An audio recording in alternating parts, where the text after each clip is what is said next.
학개서 2장 6절에서 9절의 말씀 우리 함께 한 목소리로 읽습니다. 나 만군의 주가 말한다. 머지않아서 내가 다시 하늘과 땅, 바다 뭇을 뒤흔들어 놓겠다. 또 내가 모든 민족을 뒤흔들어 놓겠다. 그때 모든 민족의 보화가 이리로 모일 것이다. 내가 이 성전을 보물로 가득 채우겠다. 나 만군의 주가 말한다. 은도 나의 것이요 금도 나의 것이다. 나 만군의 주의 말이다. 그 옛날 찬란한 그 성전보다는 지금 짓는 이 성전이 더욱 찬란하게 될 것이다. 나 만군의 주가 말한다. 내가 바로 이곳에 평화가 깃들게 하겠다. 나 만군의 주의 말이다. 아멘. 아멘. 한국사의 대표적인 미래학자 중에 최윤식 아시아 미래인재연구소장이 계십니다. 이분이 쓰신 책이 부자의 시간이라고 하는 책을 쓰신 분인데 아마 혹시 읽어보신 분이 계실지도 모르겠습니다. 이분이 챗 GPT, 암호화폐, 미래사회 예측에 관한 신간을 꾸준히 내시는 분입니다. 최근에는 2050년 미중 패권 전쟁, 세계 경제 시나리오 등 다양한 미래 예측서를 내놓으셨습니다. 그런데 이분이 목회자이시기도 해서 간간히 한국 교회에 대한 미래의 분석과 예측을 책으로 내놓으셨는데 최근에 나온 책 제목이 2050년 한국 교회 다시 일어선다라고 하는 책을 내셨습니다. 국민일보에 이 책의 내용과 저자의 인터뷰가 실렸습니다. 내용을 잠깐 여러분께 소개해드리고자 합니다. 이 최윤식 소장과 또 미래교회 전략연구소가 공동 기획한 이 책은 통계청 자료 또 최근의 각종 조사 자료를 기반으로 인공지능을 활용한 빅데이터 분석을 통해서 이 예측 결과를 내놓았습니다. 작년 2022년 자료에 의하면 기독교 인구는 대략 20%로 추산이 되고 무신론자의 비율은 51% 예측이 됩니다. 현재의 2022년도의 자료죠. 그런데 이 책에 의하면 2050년 한국 사회 기독교 인구는 전체 인구의 9%로 축소될 것이다. 그런데 이들 중에 가나안 성도, 실제로 교회는 나가지 않는 명목상의 그리스도인들을 제외하면 실제는 6.4%가 될 것이다. 그리고 무신론자 비율은 77%에 이를 것이다. 이렇게 예측을 했습니다. 반면에 이단 사이비 단체의 성장세는 계속해서 증가해서 2067년이면 이들의 교인 수가 기독교 인구를 추월한다고 예측이 합니다. 무신론자 비율이 80%를 넘어가는 때가 2070년인데 그쯤 되면 우리 사회에서는 교회를 찾아보기 힘들어질 것이다 전망합니다. 2070년의 기독교 인구는 전체 인구의 4.5%가 되고 우리 국민의 80%가 무신론자가 될 것이다. 5명이면 4명은 무신론자라는 거죠. 현 상황의 모든 자료와 데이터에 의하면 한국교회의 미래는 매우 암담합니다. 그런데 목회자인 이분이 이 책을 낸 건 이 암울한 미래를 대비하고 이 상황을 반전시킬 수 있는 변수가 있다는 사실을 말해주고 싶어서였습니다. 잿빛 미래의 이 한국교회의 판도를 바꿀 큰 변수가 있다라는 말에 제 눈이 번쩍 뜨였어요. 그것이 무엇일까? 그것이 한반도의 통일이 될 수 있다라는 거였습니다. 모든 비관적인 전망 속에서도 한국교회의 판도를 바꿀 수 있는 큰 변화가 일어날 수 있는 것은 통일이 되면 북한에 핍박받는 그리스도인들이 남한과는 차원이 다른 영성을 가진 그들과 또 남한 성도들의 경제적 또 재정적 제도적 헌신이 합쳐지면 이 비관적 미래를 바꿀 엄청난 효과를 불러 일으킬 것이다. 그리고 그것을 어떻게 우리가 지금부터 준비해야 할까를 제시하는 책입니다. 인간의 힘으로는 일으킬 수 없는 큰 변화의 물결, 누가 일으키십니까? 바로 하나님이 하시는 일이죠. 통일은 하나님이 하시는 일입니다. 내 삶의 습관을 바꾸는 일은 내가 할 수 있는 일입니다. 내 직업을 바꾸는 일, 이거 내가 할 수 있는 일입니다. 내 생활 태도를 바꾸는 일, 내가 할 수 있는 일입니다. 그런데 세상이 바뀌고 시대가 바뀌고 나라가 바뀌고 내 인생이 송두리째 달라지는 이런 일들은 내가 할 수 있는 일이 아닙니다. 하나님이 하시는 일입니다. 뒷산에 나무를 베어다가 성전을 제목으로 만들어서 가져오는 것은 이스라엘 백성이 하는 일입니다. 그러나 그 성전이 세워짐으로써 새로운 시대가 시작되고 새로운 변화가 시작되는 것은 하나님이 하시는 일입니다. 하찮아 보일지라도 솔로몬 성전에 비하면 시시해 보이고 초라해 보일지라도 오늘 나무를 베어다가 성전을 지어라, 성전을 재건하라 하나님이 말씀하십니다. 그러면서 하나님이 이스라엘 백성에게 뭐라고 말씀하시느냐? 오늘 본문 6절 7절의 말씀입니다. 함께 봉독합니다. 나 만군의 주가 말한다. 머지않아서 내가 다시 하늘과 땅, 바다와 물을 뒤흔들어 놓겠다. 또 내가 모든 민족을 뒤흔들어 놓겠다. 거기까지만 읽겠습니다. 하찮아 보이지만 하나님의 말씀에 순종해서 성전을 지으면 하나님이 하늘과 땅을 흔드는 변화를 가져오시겠다는 겁니다. 민족을 흔드는 변화를 가져오시겠다는 겁니다. 오늘 우리는 다 평범한 일상을 살아가고 있죠. 매일 어쩌면 반복되는 하루 일과를 살아가는 것처럼 느낄 때가 많지만 하늘과 땅이 흔들리는 이런 변화는 하나님이 가지고 오시는 겁니다. 지금 우크라이나가 1년 8개월 동안 지금 전쟁에 휩싸여 있습니다. 지금 이스라엘에 하마스가 기습적인 대규모 폭격을 가하면서 이스라엘과 하마스 간에 지금 전쟁이 벌어지고 있습니다. 교회 밴드에 제가 지난주 이스라엘의 현장을 사진으로 올려드렸습니다. 하마스가 이스라엘을 공격하던 날 아프가니스탄에 진도 6.3의 지진이 발생해서 사망자만 수천 명이 발생했습니다. 제국의 흥망성쇠, 나라와 민족의 운명과 미래, 세계를 뒤흔드는 변화는 하나님이 가져오시는 겁니다. 그런데 6절 말씀에서 제 눈에 띄는 한 단어가 있습니다. 다시라는 부사입니다.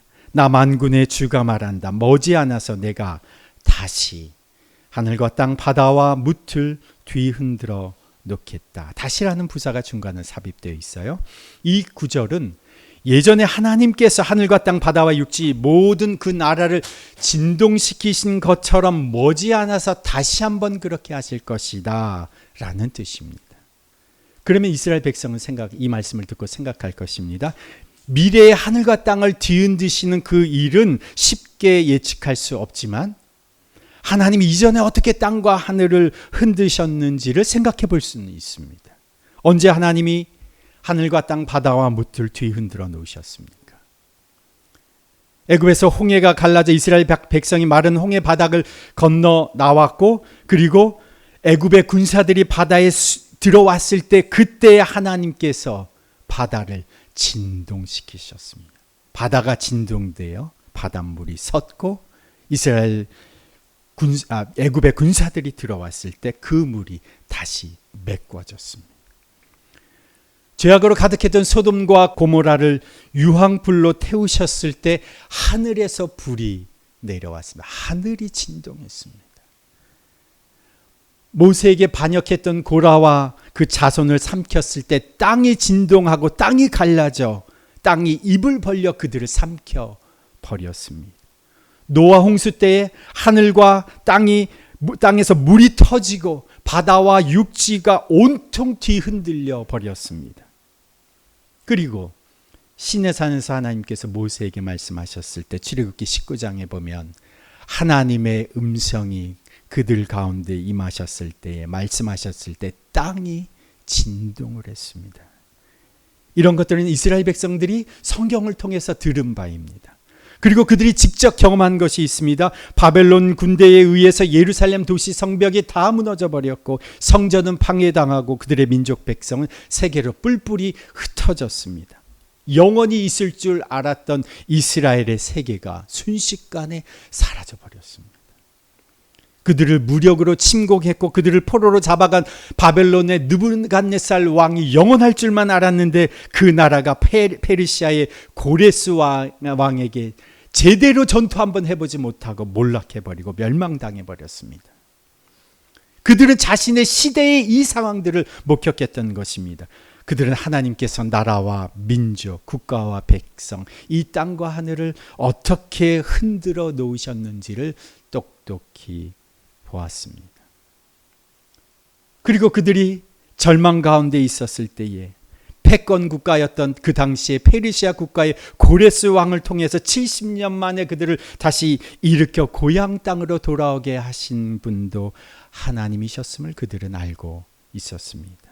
그리고 그들에게 무엇보다도 성전을 세우게 하시는 분이 하나님이셨습니다. 역사의 전면에 하나님이 나서시기 시작하면 하늘과 땅, 바다와 육지, 나라와 세계가 진동을 합니다. 그 하나님이 말씀하시는 겁니다. 내가 머지않아 다시 이 하늘과 땅, 바다와 육지를 뒤흔들겠다. 그렇다면 그들이 머지않아서 다시 경험하게 될 이 하늘과 땅이 다시 흔들리는 사건은 무엇이었을까? 물론 이 말씀을 들은 이스라엘 백성들은 이 사건이 무엇일지 전혀 알 수가 없었을 것입니다.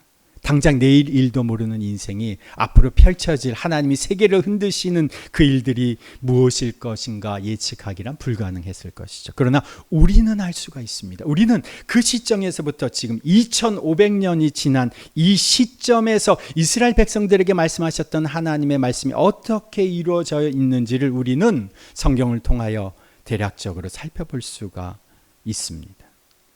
내가 다시 한번 하늘과 땅을 흔들어 놓을 것이다. 어떻게 흔들어 놓으셨는가? 당시 최강의 나라 페르시아 제국이 알렉산더 제왕의 헬라 제국에 맥없이 무너져 버렸습니다. 그 헬라 제국은 오래가지 못하고 곧 로마 제국에 의해서 무너져 버렸습니다. 이스라엘을 지배하는 제국의 흥망성쇠가 이렇게 바뀌고 흔들립니다. 세계 질서가 흔들리고 다시 재편됩니다. 또한 9절에서도 하나님 이렇게 말씀을 하셨습니다. 9절 말씀 보시면 그 옛날 찬란한 그 성전보다는 지금 짓는 이 성전이 더욱 찬란하게 될 것이다. 이것이 어떻게 성취되었는가? 그들이 보기에 솔로몬 성전에 비하면 그들이 짓고 있는 성전은 하찮아 보였습니다. 뒷산에 나무를 베어다가 제목으로 만들어서 짓는 성전은 초라해 보였습니다. 그런데 이들이 그 당시에 완성한 성전을 우리는 뭐라고 부르냐면 스룹바벨 성전이라고 부릅니다. 솔로몬 성전에 비하면 하찮은 초라한 그러한 성전이죠. 그런데 이 규모나 크기에 비해서 솔로몬 성전에 비해서 엄청나게 초라한 이 스룹바벨 성전이 어떻게 솔로몬 성전보다 더 찬란하게 되었느냐? 이 스룹바벨 성전이 약 500년이 지나고 나서 헤롯에 의해서 증축이 됐는데 이때 증축된 성전은 솔로몬 성전의 규모를 능가하게 됩니다. 그 세부적인 양식과 모습도 솔로몬 성전보다 더욱 아름답고 화려하게 장식됩니다. 마가복음 13장에 보면 예수님의 제자들이 그 헤롯 성전을 보면서 예수님께 선생님 보십시오. 얼마나 굉장한 돌입니까? 얼마나 굉장한 건물들입니까? 하라고 언급하는 장면이 나오는데 이 성전이 바로 헤롯에 의해서 46년 동안 증축된 성전, 원래는 스룹바벨 성전이었습니다. 성전이었습니다. 그런데 그 성전이 500년 후에 하나님의 말씀하신 대로 솔로몬 성전보다 더 아름답고 찬란한 성전이 되었습니다. 그들이 지은 초라한 성전이 그렇게 화려한 성전으로, 찬란한 성전으로 바뀔 줄은 아무도 상상하지 못했을 것입니다. 그런데 하나님의 말씀이 결국 그 말씀대로 성취가 되었다는 것이죠. 지금 하나님의 말씀이 이렇게 말씀하신 지가 오늘의 시점에서 보면 2500년 전의 일입니다. 그런데 아직 그때 하신 하나님의 말씀이 다 이루어지지 않았음을 히브리서 12장에서 언급하고 있는데, 히브리서 12장 26절에서 29절의 말씀 우리 함께 읽습니다. 그때에는 그의 음성이 땅을 뒤흔들었지만 이번에는 그가 약속하시기를 내가 한 번 더 땅뿐만 아니라 하늘까지도 흔들겠다 하셨습니다. 이 한 번 더라는 말은 흔들리는 것들, 곧 피조물들에 없애버리는 것을 뜻합니다. 그렇게 하는 것은 흔들리지 않는 것들이 남아있게 하시려는 것입니다. 그러므로 우리는 흔들리지 않는 나라를 받으니 감사를 드립시다. 그리하여 경건함과 두려움으로 하나님이 기뻐하시도록 그를 섬깁시다. 우리 하나님은 태어 없애는 불이십니다. 히브리서 이 12장의 말씀에 의하면 마지막 때에 펼쳐질 하나님이 일으키신 아직 일어나지 않는 변화가 있다는 겁니다. 이 본문이 지금 어디를 인용한 것이냐?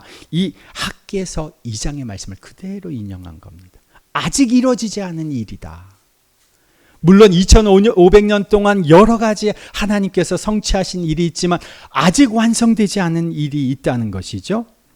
마지막 때에 다시 한번 만물, 하늘과 땅을 흔들겠다. 그것을 27절에서 어떻게 표현하고 있습니까? 흔들리는 것들, 곧 피조물들을 없애버리겠다. 그때가 되면 흔들리는 것들 다 태워 없애고 흔들리지 않는 것만 남게 되는 마지막 심판의 때가 있다는 것입니다. 하나님이 온 세상을 흔드실 때에 흔들리는 것들은 다 없어지고 흔들리지 않는 것만 남는 때가, 그때가 심판의 때인데, 그때 무엇이 결국 남느냐? 흔들리지 않는 영원한 하나님의 나라만 남게 된다는 것입니다. 마지막 때에 하나님이 이 온 땅과 하늘을 흔드시며 심판을 하시는 그때가 오기 전에라도 우리가 살아있는 이 역사 속에서 하나님께서 세계의 질서, 나라의 질서, 하늘과 땅을 흔들어 놓는 때가 또 오게 될 것입니다. 마지막 때, 이것은 지금 히브리서의 말씀 마지막 때에 일어나는 일이고 그 전에라도 하나님께서 흔드시는 때가 온다는 거죠. 앞으로 다가오게 될 하늘과 땅을 흔드는 그런 급격한 변화가 무엇이겠는가? 그것이 통일일까요? 그 누구도 단언하거나 확정할 수는 없습니다. 그러나 하나님께서 그런 격변의 상황 속에서 하늘과 땅이 흔들리고 질서가 재편하는 그런 가운데서 하시는 일은 분명하다는 겁니다. 두 가지를 약속해 주셨죠. 성전이 세워진 그곳에, 하나님 나라가 세워진 그곳에서 하나님께서 어떤 일을 행하실 것인가? 두 가지를 약속해 주시는 거죠. 7절, 8절의 말씀 다시 한번 보겠습니다. 7절, 8절. 또 내가 모든 민족을 뒤흔들어 놓겠다. 그때 모든 민족의 보화가 이리로 모일 것이다. 내가 이 성전을 보물로 가득 채우겠다. 나 만군의 주가 말한다. 은도 나의 것이요 금도 나의 것이다. 나 만군의 주의 말이다. 이 세상이 다 흔들릴 그때 하나님께서 하시겠다고 하시는 분명한 것이 있습니다. 약속으로 말씀하시는 거죠. 내가 이 성전을 보물로 가득 채우겠다. 성전이 세워진 그곳을 민족의 보화로 가득 채울 것이다. 이것이 어떤 와중에 일어나는 일입니까? 땅이 흔들리고 하늘이 흔들리는 와중에 일어나는 일이라는 겁니다. 격변의 세계 속에서 일어나는 일이라는 겁니다. 이 성전을 그 세계 속에서, 흔들리는 세상 속에서 민족의 보화로 채우겠다.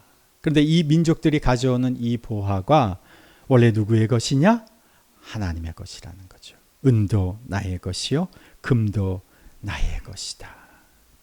민족의 보화가 모이게 된다. 저는 이것을 보면서 오늘의 말씀의 제목을 이렇게 붙였습니다. 부의 거룩한 이동. 원래 하나님의 소유였던 민족의 보화를 하나님께서 제물로 받으시는 겁니다. 이 본문을 영어 성경에는 이렇게 표현했습니다. They will come with the wealth of all nations. 모든 나라의 부가 그곳으로 모일 것이다.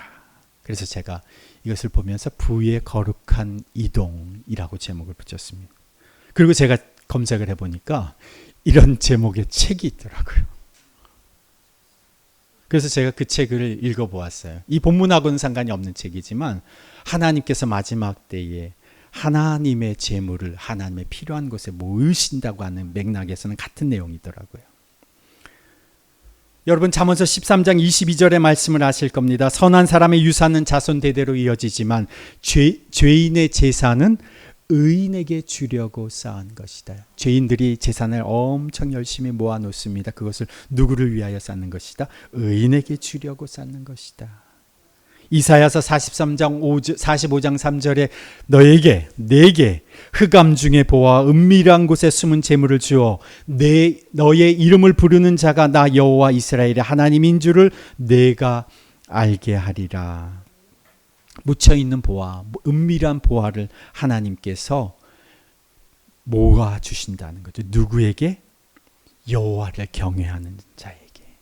그래서 그곳에서 하나님 여호와의 하나님이신 줄을 사람들이 그리고 그것을 쥔 하나님의 백성들이 알게 하리라.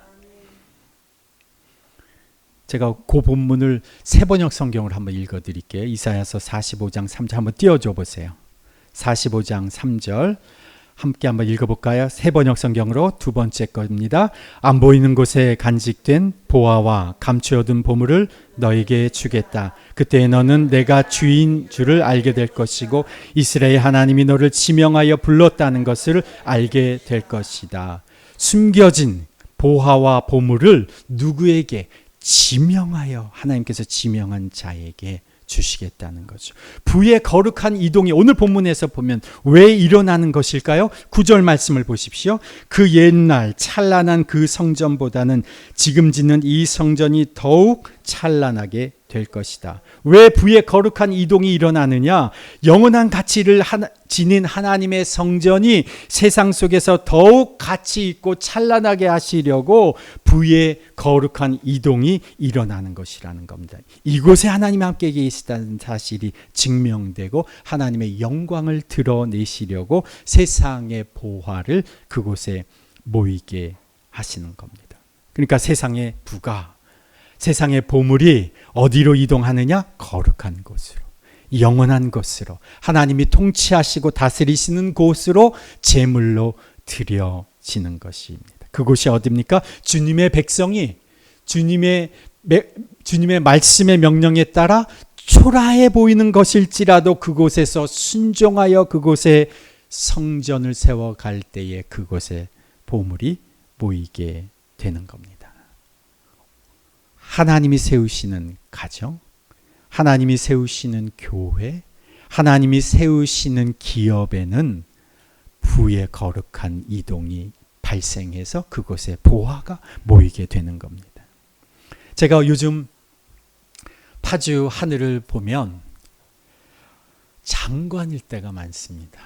파주에 사시면 이거 알 텐데 저녁 노을이 질 때면 한 편의 작품입니다. 그런데 가을이 깊어가면서 오후쯤 되면 노을이 지는 하늘에 철새들이 줄지어 이동하는 그 모습이 대장관입니다. 때로는 이 기러기들인지요, 새들이 단체로 합창을 하면서 지나가요. 근데 방향이 제각각이에요. 어떤 무리는 북쪽으로 올라가고 어떤 무리는 남쪽으로 내려갑니다. 겨울이 오기 전에 자신의 목적하는 곳으로 겨울을 나기 위해서 열심히 날아가는 것이죠. 때가 되면 이 수많은 새들이 언제 그랬냐는 듯이 자기의 찾아갈 곳으로 목적지로 향해 찾아가는 겁니다. 은과 금은 하나님의 것이기에 하나님의 거룩한 성전을 찬란하게 하시려고 유한한 것들이 영원한 곳, 영원한 가치를 찾아서 때가 되면 이동하는 것입니다. 스룹바벨 성전을, 사람들이 보기에는 초라해 보이는 그 성전을 하나님께 찬란하게 하시려고 부의 거룩한 이동이 일어나는 겁니다. 모든 민족의 보화가 하나님이 계신 곳, 하나님이 다스리시고 통치하시는 곳으로 모이는 겁니다.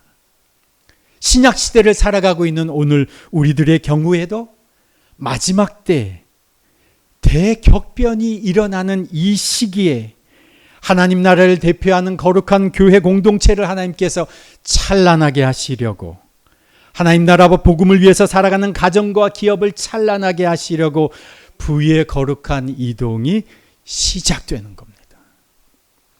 최근에 제가 이런 단어들을 많이 들었어요. 부의 이동, 부의 흐름, 세계 질서의 재편. 유튜브나 영상에서도 이런 주제의 제목의 영상들이 꽤나 많이 있습니다. 제가 이런 제목의 영상들이나 콘텐츠를 보면서 그냥 지나쳐 들었어요. 이런 생각을 하면서 참 인간의 욕심이 끝이 없구나. 부자가 되려고 혈안이 되어 있는 사람들의 욕망이 넘쳐나는구나. 제가 이렇게만 생각을 했어요. 그런데 오늘 본문을 보면서 제가 무릎을 탁 쳤습니다. 하나님이 지금 세계를 흔들고 계시는구나.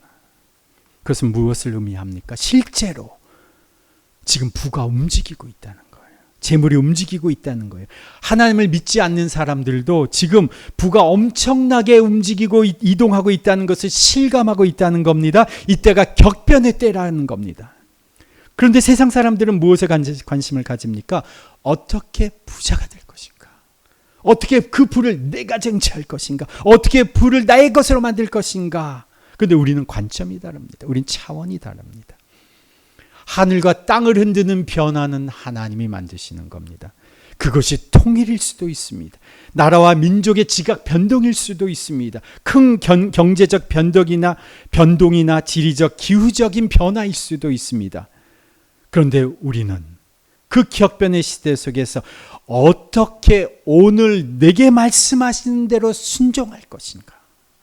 하나님의 말씀하시는 대로 순종하여 세워지는 그곳에 부가 모여드는 것입니다. 부는 하나님이 부어주시는 것이죠. 하나님의 통치와 다스림이 있는 곳에 부의 거룩한 이동이 필수적으로 수반되는 것입니다. 부가 목적이 아니라 부는 결과일 뿐이죠. 순종이 목적이고 주님이 맡기신 일을 완수하는 것이 우리의 목표입니다. 순종하여 성전을 세우는 그곳에 하나님이 하신 일이 분명합니다. 하나님이 약속하십니다. 민족의 보화가 이곳에 모여들 것이다. 그리고 또 한 가지를 약속하시죠. 9절 후반절에 보시면 내가 바로 이곳에 평화가 깃들게 하겠다. 나 만군의 주의 말이다. 바로 이곳에 평화가 깃들게 하겠다. 세상에는 엄청난 지각 변동이 계속 있을 것입니다. 마지막에 가까울수록 땅이 흔들리는 지진이 일어나고 나라가 나라를 치고 여기저기서 전쟁의 소식들이 계속 들려오고 민족이 민족을 정치적 군사적으로 압박하고 경제적 상황과 환경이 급변하고 수시로 이리저리 바뀌는 세상의 풍조 속에서 사람들은 점점 사람이 식어가고 더 사악해지고 더 많은 갈등이 사람들 사이에 일어날 것입니다. 그러나 우리는 흔들리지 않는 나라를 받은 사람들입니다. 하나님 나라를 소유한 자들에게 하나님께서 주시는 것이 무엇이냐? 바로 평화라는 것이죠. 격변기에도 순종하여서 주님의 일을 계속하여 감당하는 주님의 사람들에게 하나님께서 베풀어 주시는 은혜가 바로 평화, 주님의 평강이라는 것이죠. 아무것도 염려하지 말고 빌립보서 4장 6절에 모든 일을 오직 기도와 간구로 너희 구할 것을 감사함으로 하나님께 아뢰라. 그리하면 모든 지각에 뛰어나신 하나님의 평강이 너희 마음과 생각을 지키시리라. 앞으로 다가올 하늘과 땅을 뒤흔드는 이런 상황이 무엇이든지 간에 주의 거룩한 곳에는 주님의 평화가 깃드는 겁니다. 주님의 거룩한 백성에게는 주님의 평화가 머물러 계시는 겁니다. 그 평화 가운데 우리는 주님 안에서 우리가 감당해야 할 일들을 묵묵히 감당해 가는 겁니다. 한 영혼, 한 영혼. 소그룹 한 그룹, 한 그룹. 청년들 한 명, 한 명. 우리 어린이들과 청소년들 한 명, 한 명. 가정 한 가정, 한 가정. 사업장, 우리의 직장, 지역과 사회를 위해서 우리는 흔들리지 않는 하나님 나라를 받은 사람으로서 묵묵히 내 맡은 일에 순종하며 하나님 나라를 가꾸어 가는 겁니다. 초라해 보여도 하찮아 보여도 나의 자리에서 그 나라를 가꾸어 가는 거죠. 한 남자가 있었습니다. 그는 인권운동 하다가 감옥에 들어왔습니다. 무기징역을 받았습니다. 좁고 그리고 외롭고 캄캄한 그리고 쾌쾌한 그 감옥 안에서 어떻게 지내야 할지 좀 막막해하던 그가 교도소장을 향해서 한 가지 청원을 올렸습니다. 절대 문제를 일으키지 않을 테니 교도소 마당 한 귀퉁이에 있는 그 흙에 내가 정원을 가꾸게 해달라. 새로 부임한 교도소장은 어려운 일이 아니니까 허락을 해주었어요. 처음에는 고추, 양파, 작은 것을 심었습니다. 씨를 심고 그것이 자라면서 이 남자가 생명의 그 변화에 감사하기 시작했습니다. 다음 해에는 여러 종류의 장미를 심어보고 작은 묘목의 씨앗도 뿌렸습니다. 그렇게 한 해, 두 해 정성스럽게 그 정원을 가꿨습니다. 그 사람이 감리교 신자였습니다. 감옥 아니지만 그 작은 정원을 가꾸면서 감사를 드렸어요. 그 땅에 나는 식물과 채소를 보면서 감사를 드리고 그 땅을 품은 그 공간을 향해서 감사를 드리고 거기에서 보이는 하늘을 보면서 하나님께 감사를 드렸습니다. 27년의 시간이 지났습니다. 그는 무기수에서 감형을 받고 27년 만에 감옥에서 나올 수가 있었습니다.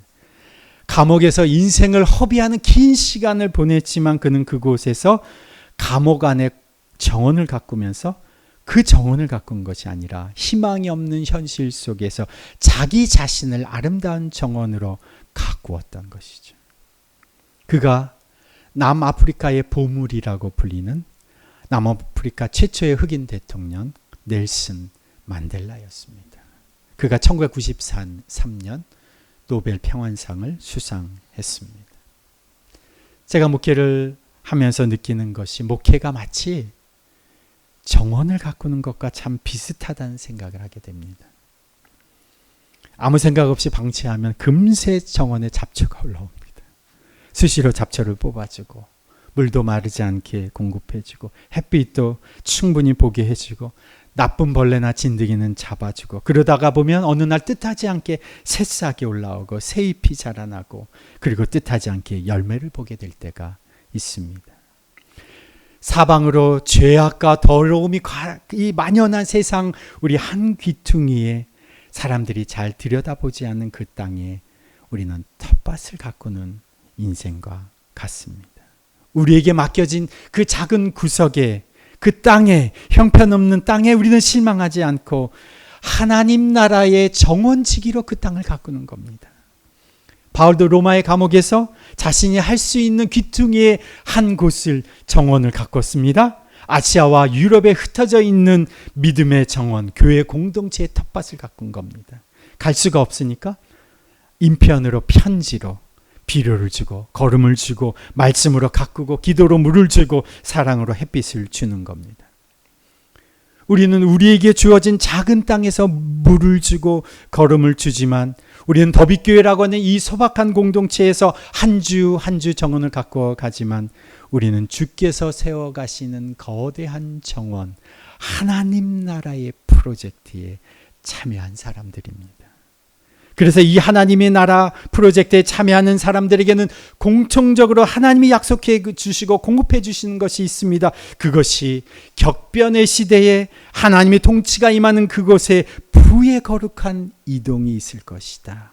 그리고 그곳에 평화가 깃들게 될 것이다.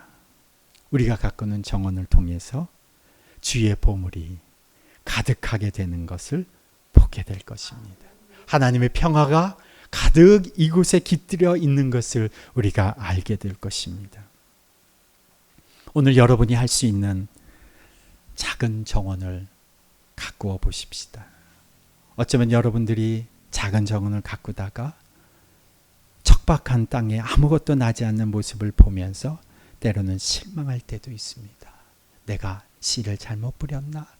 이 땅에 아무것도 나지 않은 이 상황 속에서 때로는 실망할 때도 있습니다. 그러나 하나님께서 그런 우리의 인생 가운데 말씀을 해 주셨죠. 너희와 맺은 바로 그 언약이 아직도 변함이 없고 나의 영이 너희 가운데 머물러 있으니 너희는 두려워하지 말아라. 모든 백성아 힘을 내어라. 나 주의 말이다. 내가 너희와 함께 있으니 너희는 이를 계속하여라. 나 만군의 주의 말이다.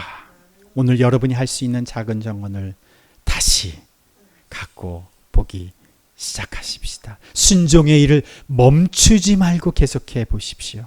가정에서, 직장에서, 사업장에서 내가 할 수 있는 주님의 정원 가꾸기를 시도하십시오. 그러면 하나님의 그 성전에 주의 보화와 평화가 가득 채워졌던 것처럼 우리가 살아가는 우리의 가정에, 우리가 살아가는 우리의 교회 공동체에, 우리의 일터와 우리의 사업장에 세상의 보물이 거룩한 이동으로 모여들 것입니다. 주의 평안이 상황과 환경을 초월하여 임하실 것입니다. 하나님 아버지, 이스라엘 백성에게 성전을 재건하라 말씀하신 주님, 오늘 우리에게 맡기신 그곳에서 주님의 성전을 지어갑니다. 주님의 가정을 세워갑니다. 주님의 사업을 읽어갑니다. 주님의 교회 공동체를 세워갑니다. 별 볼 일 없는 변들이 외진 곳에서도 주님이 시키신 일에 순종하며 감사하며 하루하루를 가까워가게 하여 주옵소서. 말세가 가까이 오는 이 시대, 세계의 질서가 곤두박질치고 하늘과 땅이 흔들리는 이 세상 속에서 주님이 세우시는 거룩한 일에 참여하는 우리의 인생 되게 하여 주옵소서. 그리하여 주님이 세우시는 그 거룩한 곳에 주님의 세상의 부가 모이는 것을 보게 하여 주옵소서. 민족의 보화가 그 거룩한 곳에 거룩한 일로 제물로 드려지는 것을 보게 하여 주옵소서. 은과 금도 내 것이라 말씀하신 하나님께 우리의 삶을 헌신하며 우리의 인생을 헌신하며 주님께 순종의 길을 걸어갈 때에 이 더비교회 공동체에 주의 거룩한 보물들이 모이는 것을 목도하게 하여 주옵소서.